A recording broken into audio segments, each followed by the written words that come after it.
The house was loud in the best way. Music was playing softly in the background, aunties were laughing in the kitchen, and cousins were running around like it was a festival.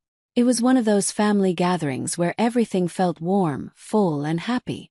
Zola stood near the dining table, smiling as she talked to her cousin, holding a glass of juice in one hand and her small purse hanging loosely on her shoulder. She felt safe, comfortable, like she belonged. Across the room, Ayanda watched her. Ayanda's face carried a soft smile, the kind no one questions. She slowly walked over, blending into the laughter and conversations around her. "Zola, you look so pretty today," she said warmly, stepping close enough to hug her. Zola smiled back, surprised but happy. "Thank you, you too." It looked like a normal moment, just two relatives sharing a quick hug in the middle of a celebration. But it wasn't. As Ayanda wrapped her arms around Zola, her hand moved quickly, so smooth, so practiced, that no one noticed. In that one brief second, she slipped a delicate gold necklace into the slightly open zip of Zola's purse. Zola didn't feel a thing. Ayanda pulled back, still smiling like nothing happened. "Enjoy the night," she said softly before walking away. Zola adjusted her purse casually and went back to laughing with her cousin, completely unaware. In a house full of love, music, and trust, the first quiet betrayal had already happened. For while everything stayed normal, the music got louder, food was being served, and people were still laughing like nothing could go wrong. Zola was now sitting with a group of cousins, smiling and listening to a story, her purse resting quietly beside her chair. Then suddenly the mood shifted. A sharp voice cut through the room. "My necklace is missing." It was Ayanda. Her voice wasn't soft anymore. It was loud, panicked, almost shaking. The music slowly faded as people turned to look at her.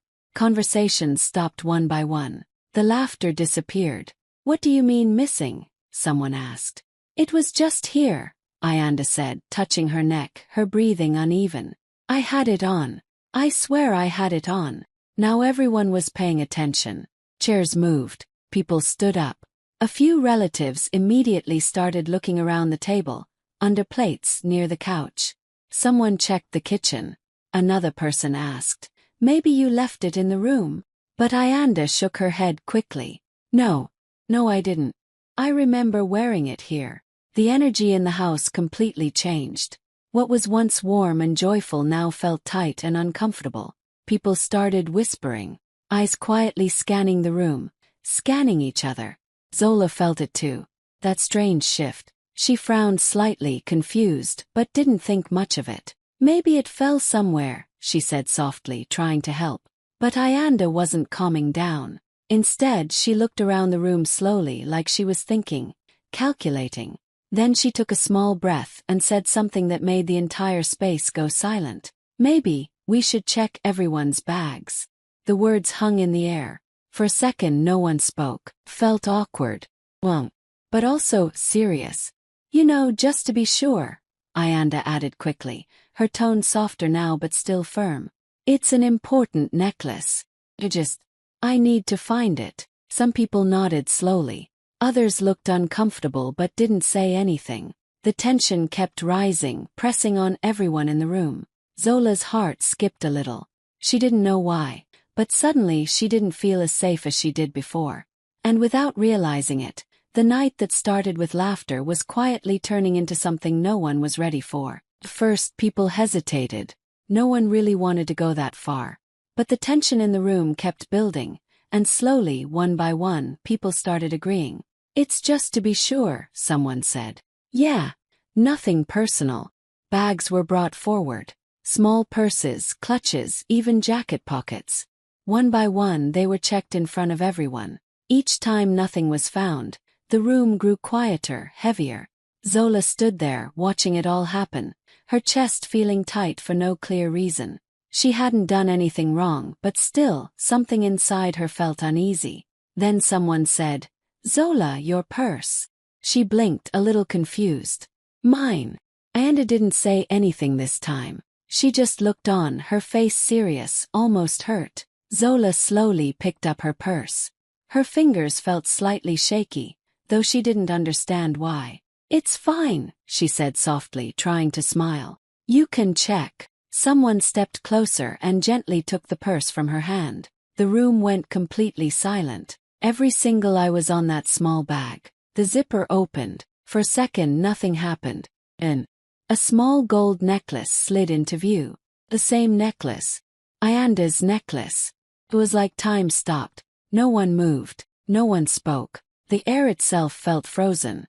Zola's eyes widened in pure shock. She stared at it, her mind going blank. What? She whispered, barely able to breathe. No, that's not. She took a step forward, shaking her head quickly. That's not mine. I've never seen that before. But her voice sounded weak now, lost in the silence. People started looking at her differently. Not confused anymore. Suspicious. How did it get there then? Someone asked quietly. Zola looked around, desperate now. I don't know. I swear I didn't take it. I don't even know how it got into my bag. Ayanda finally spoke, her voice low and hurt.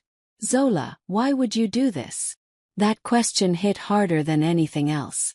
Zola felt her chest tighten.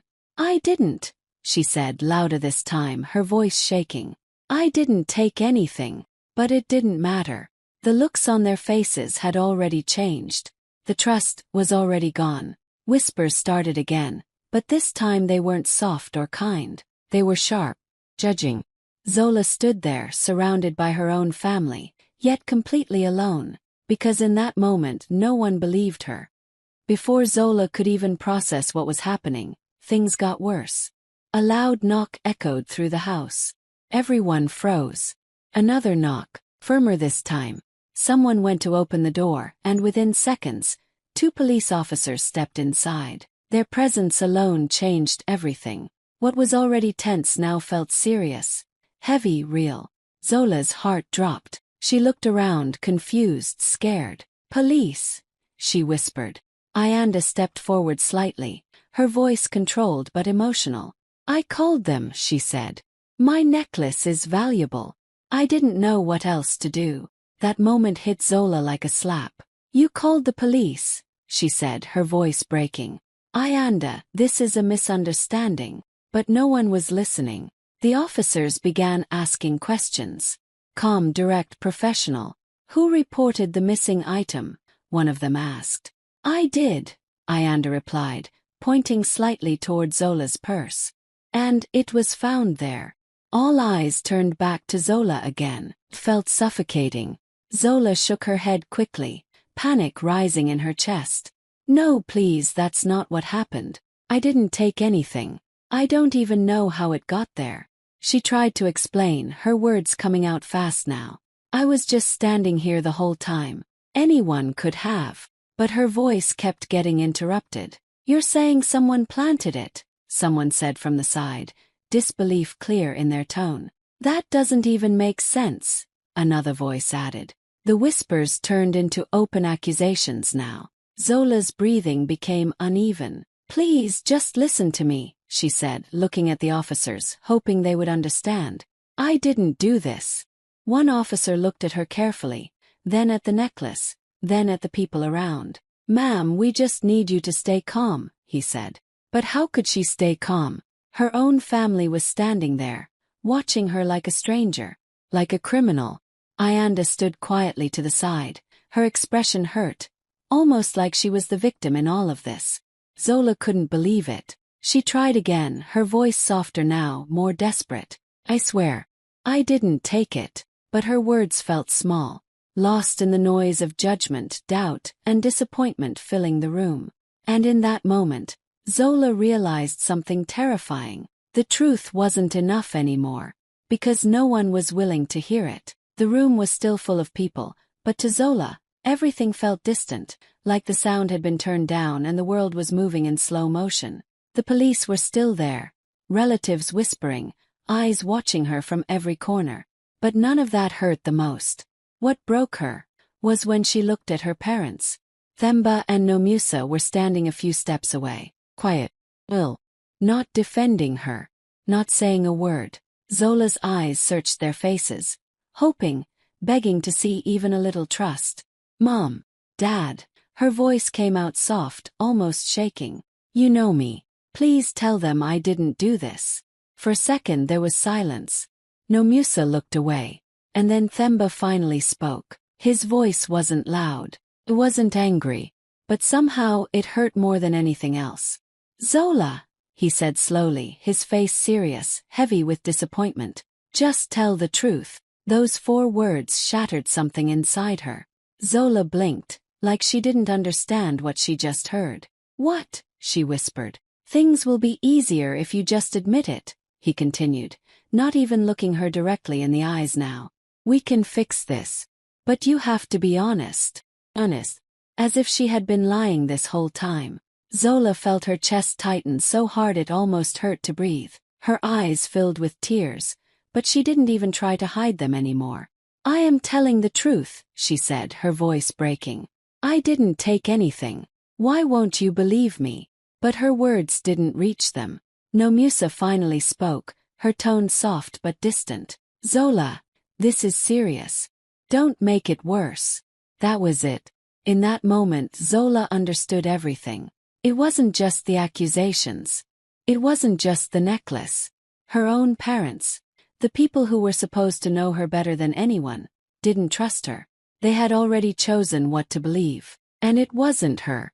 A tear slipped down her face as she slowly looked around the room again. All those familiar faces. But none of them felt safe anymore. She wasn't just being accused. She was being abandoned. Zola let out a small, broken breath, her voice barely above a whisper now. You really think I would do something like this? No one answered.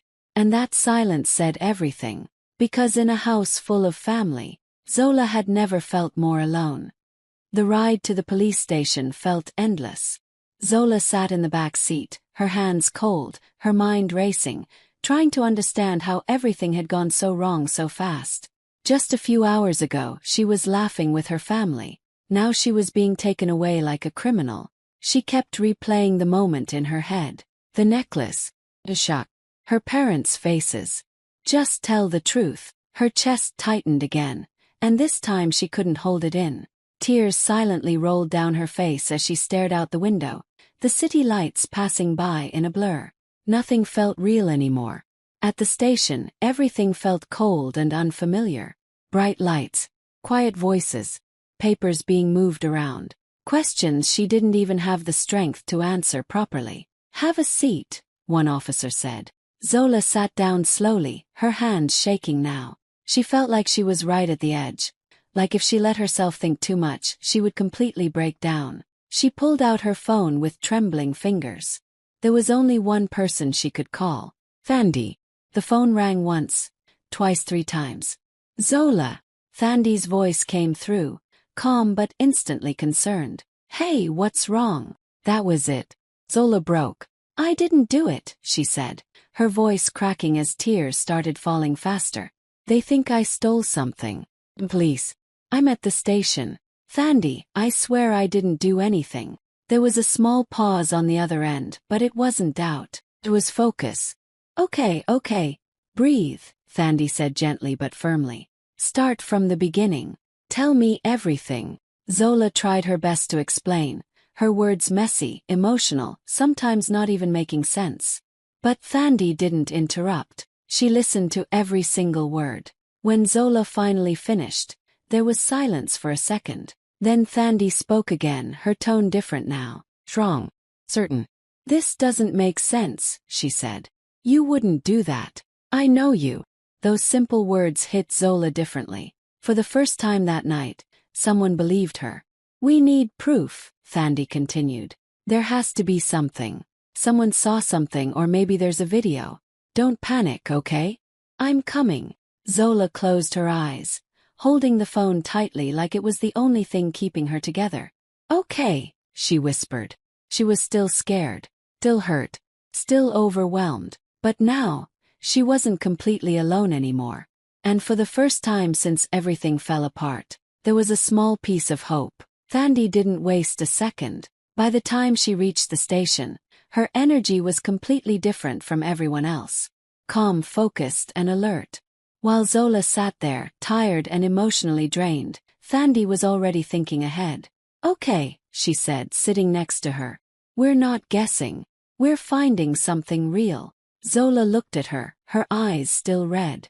What if there's nothing, she whispered.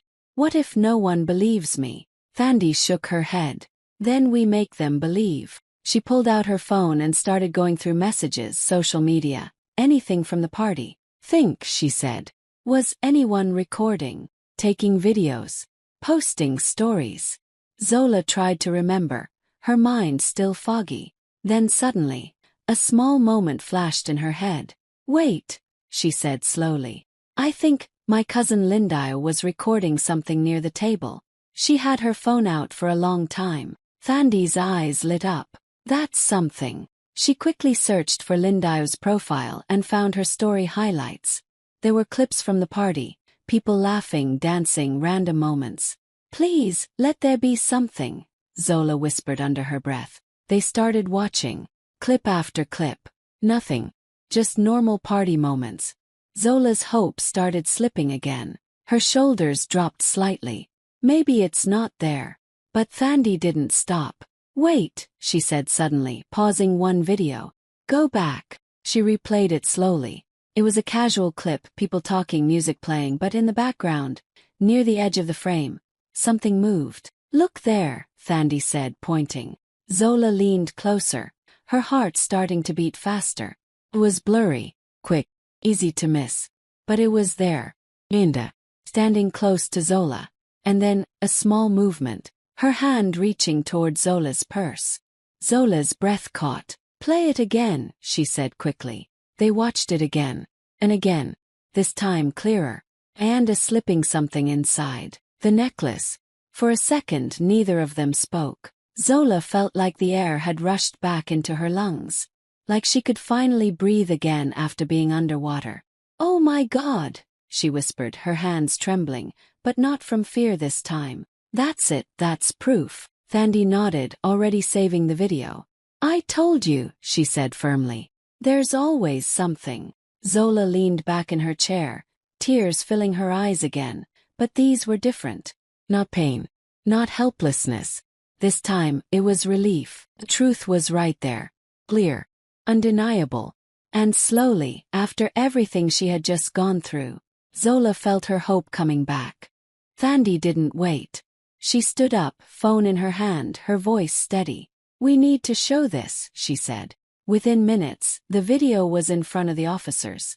One of them took the phone, his expression serious as he pressed play. Zola sat there quietly, her heart beating fast, but her face, calm now. Not desperate like before. Not begging. Just waiting. The video started. First it looked normal. Music, laughter, people talking. The same happy moment that now felt so far away. But then Thandi said softly, watch closely. The officer slowed it down. And there it was. Clear this time. And stepping close to Zola. Smiling. Hugging her. And then, her hand moving. Slipping the necklace into Zola's purse. No confusion. No doubt. No maybe. It was all there. The room went completely silent. Even the officers looked at each other for a second before replaying it again. Just to be sure. Same result. One of them nodded slowly. That's clear, he said. Zola closed her eyes for a second, not out of fear, but because after everything, the truth had finally spoken for her. No one could twist it. No one could ignore it. When she opened her eyes again, something had changed. The panic was gone. The hurt was still there, deep and heavy, but it wasn't controlling her anymore. It had turned into something else. Strength. Quiet, steady strength. I told you, she said softly, her voice calm but firm now. I didn't take anything. This time no one interrupted her. No one questioned her. Because now, they had seen it with their own eyes.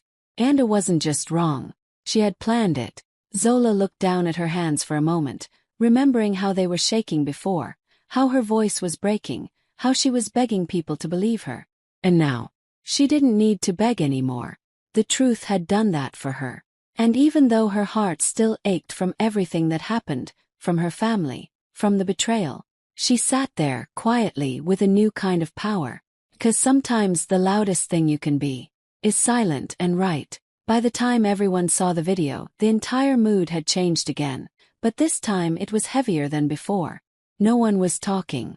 The same people who were whispering, judging, and pointing fingers earlier were now completely silent. Some looked down. Some avoided eye contact. Others just stood there, frozen, like they didn't know what to say anymore. The truth had hit them all at once. And it hit hard. Zola walked back into the house later that night, not as the person they accused, but as someone they had deeply wronged. Every step she took felt different now. Not weak, not unsure, just distant. Her eyes scanned the room, but she didn't feel connected to anyone in it anymore. Themba and Nomusa stood near the corner. The moment they saw her, guilt was written all over their faces. The same faces that doubted her now looked like they didn't even recognize themselves. Zola, Nomusa spoke first, her voice soft, shaking a little. We didn't know. Zola didn't respond. Because what was there to say? Themba stepped forward slowly. We should have trusted you, he admitted, his voice low.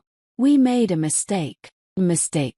Zola let out a quiet breath, but it didn't sound like relief. It sounded tired. Across the room, all eyes slowly turned to Ayanda. She stood there exposed now. No more soft smiles.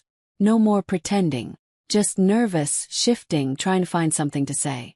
This wasn't supposed to happen like this, she started, her voice unsteady. I just wanted attention. The words felt small. Me. I didn't think it would go this far, she added quickly, looking around like someone would understand her. But no one did. 'Cause it had gone too far. Way too far. Zola looked at her, really looked at her this time. Not with anger. Not even with shock anymore. Just disappointment.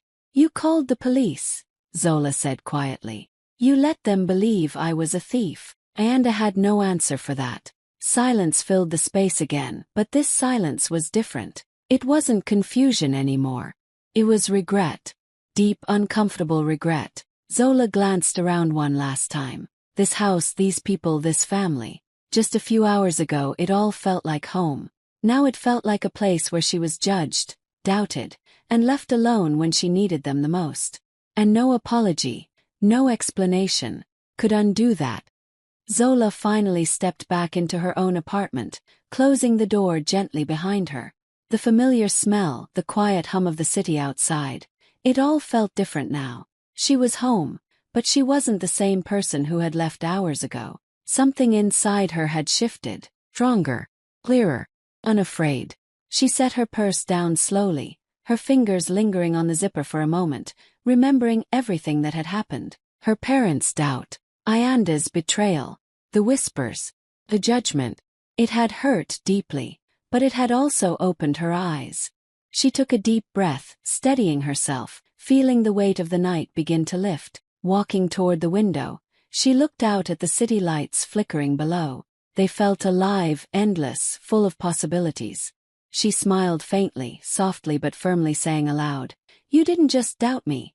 You chose not to know me. Those words echoed quietly in the empty apartment, but they carried all the power she needed. Her phone blinked on the table. Missed calls. Messages. Her family. She stared at it for a long moment, then picked it up and silenced it. Not out of anger. Not out of hate. But because she had a life to live, and she wouldn't let anyone else's mistakes dictate her path. For the first time in a long while, she felt a calm clarity. She didn't need anyone's approval. She didn't need anyone to fix what they had broken. She had herself, her choices, and a future she could shape exactly how she wanted. Zola walked out onto her balcony, letting the cool night air brush against her face. The city stretched endlessly beneath her, bright and full of life, as if reminding her that the world was bigger than one betrayal, one night, one family's doubt. She looked down at the phone one last time, then turned back to the city, feeling her strength settle into her bones. Quiet, unshakable. They tried to make me the villain of their story, so I walked away and wrote my own. And with that, she let the night embrace her, knowing she was finally free. Thanks for watching.